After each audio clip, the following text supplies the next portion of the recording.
ये भी आसान सा प्रॉब्लम, बहुत सारे तरीके से किया जा सकता है। मैं कोशिश करता हूँ सारे तरीके से करने का, 2-3 तरीके से। पहली बात तो ज्योमेट्री, अगर रोटेशन प्रॉपर्टी यूज करें देखें तो mod of Z minus one equal one है, यानी ये सर्कल का इक्वेशन है जिसका सेंटर भी वन है और रेडियस भी वन।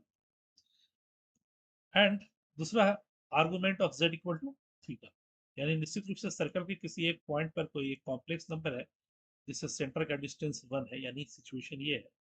कि हमारे पास एक सर्कल है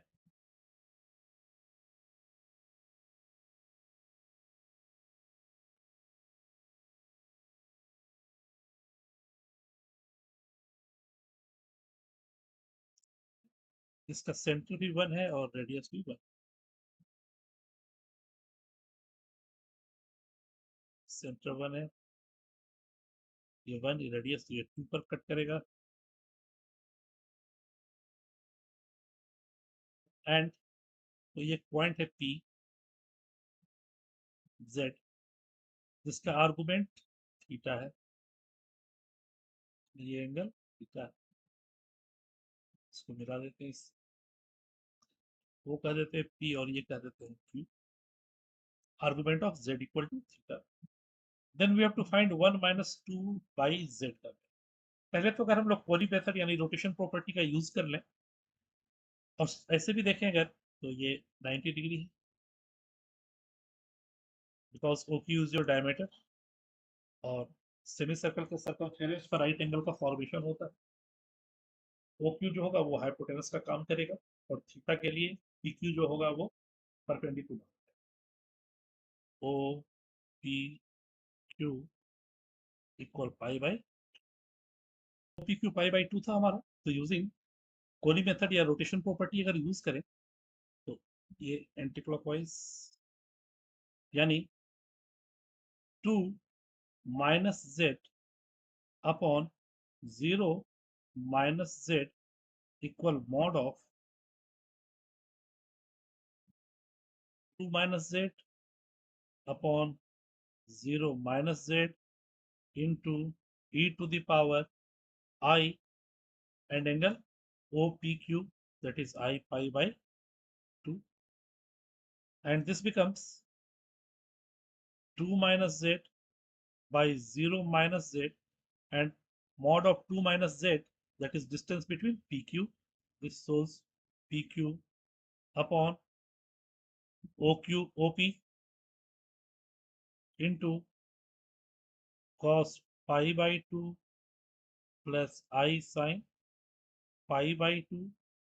माइनस अगर कॉमन लेने ऊपर से नीचे से भी तो ये दे दिया z minus two upon z equal, और पी क्यू बटा OP, P Q by OP is your tan theta in triangle O P Q में, that is tan theta and cos pi by two zero sine pi by two i, यानी ये आ गया z minus two upon z equal i of tan theta. This is required answer and your option is i tan theta, option. इसी को हम लोग दूसरे तरीके से, अगर हमें ज्योमेट्री नहीं पता है तो फिर हम लोग कैसे करें इसे, ज्योमेट्री हम नहीं जानते तो हमारे पास पोलर फॉर्म जो था आयलर्स थ्योरम के फॉर्म में, उसका यूज भी कर सकते हैं। यानी किसी कॉम्प्लेक्स नंबर को z equal to R E to the power I theta अगर रिड्यूस कर लें और तब हम लोग करें सेकेंड मेथड, या फिर z equal to X plus I Y से भी आप कर सकते हैं। देखिए सारे मेथड से मैं तोड़ता हूँ, तो हमारे पास है mod of z minus one equal, और मान लेते हैं z इक्वल टू है हमारा r E to the power I theta, जहाँ e to the power I theta हमारे पास यूलर्स थ्योरम है cos थीटा प्लस आई से।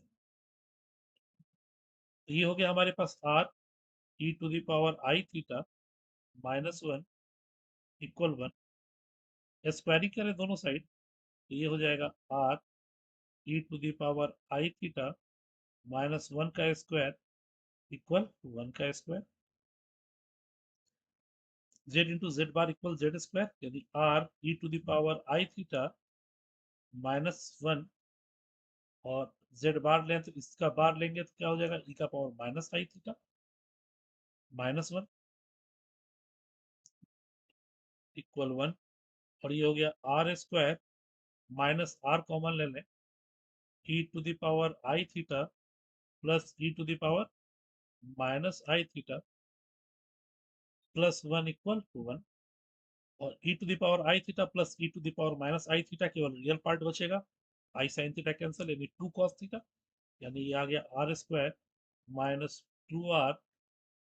cos theta plus 1 equal 1, sorry 0 नहीं 1 है ये, तो 1 से 1 कैंसिल, या यहीं पे कर दीजिए 1 से 1 कैंसिल, वो 0 लिख दिया था मैंने गलती से, यानी दिस equal to 0, r length not equal 0, then 1 r common लेते तो r minus 2 cos theta equal 0, यानी r का वैल्यू हो गया ट्वाइस ऑफ cos थीटा, ये हमारे पास r पता चला, ठीक है। अब हमें चाहिए 1 माइनस 2 बाई जेड, ठीक है, z का वैल्यू हमारे पास पता है,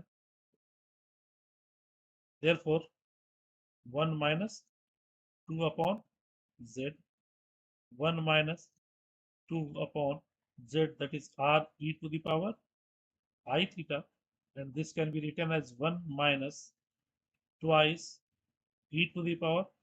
minus I theta upon r, और r का वैल्यू अगर सब्स्टिट्यूट कर दे, this becomes 1 minus 2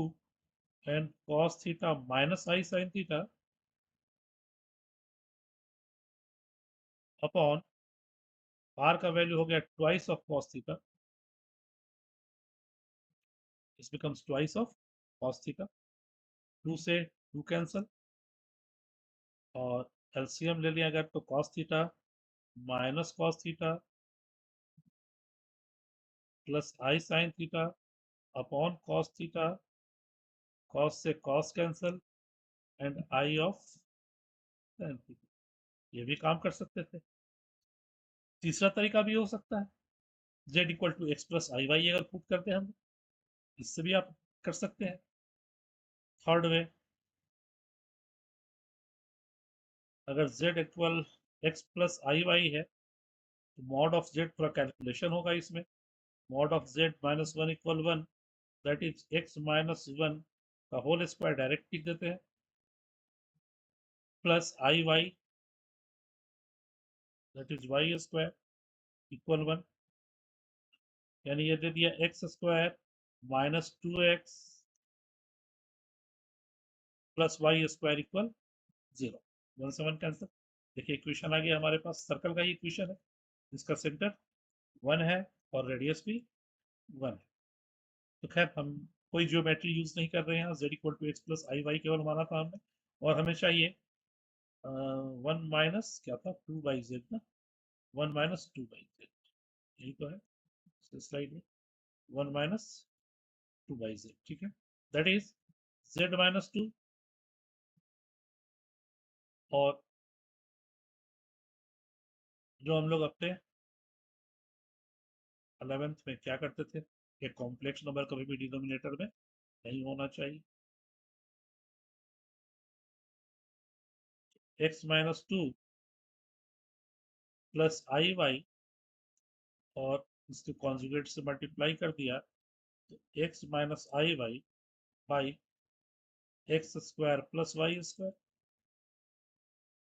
और ऊपर हो गया आपका अलग अलग मल्टीप्लाई करना है, x square minus i x Y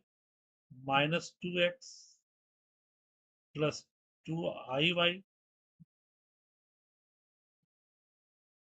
plus i x y minus minus plus plus Y square, और नीचे हो गया एक्स स्क्वायर प्लस वाई। नहीं,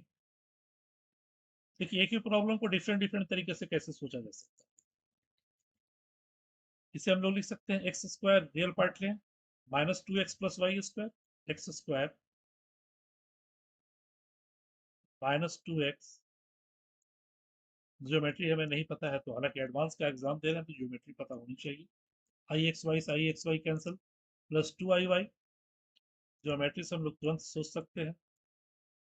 और प्रॉब्लम को डिकोड कर सकते हैं। और नीचे है x square plus Y square. अब देखिए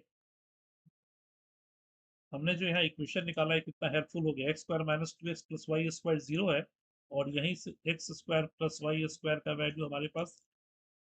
2x भी हो गया, यानी X square minus 2x plus Y square ये 0 हो गया, प्लस 2i(xy), और नीचे हो गया हमारा, and this becomes i y by x। And चूंकि थीटा एक्यूट है, since theta is less than 90 degree, therefore argument of z is your tan theta, and this becomes i tan theta, और ये tan theta कितना, mod of y by x। और कर सकते हैं i y by x, क्योंकि हमारा acute है,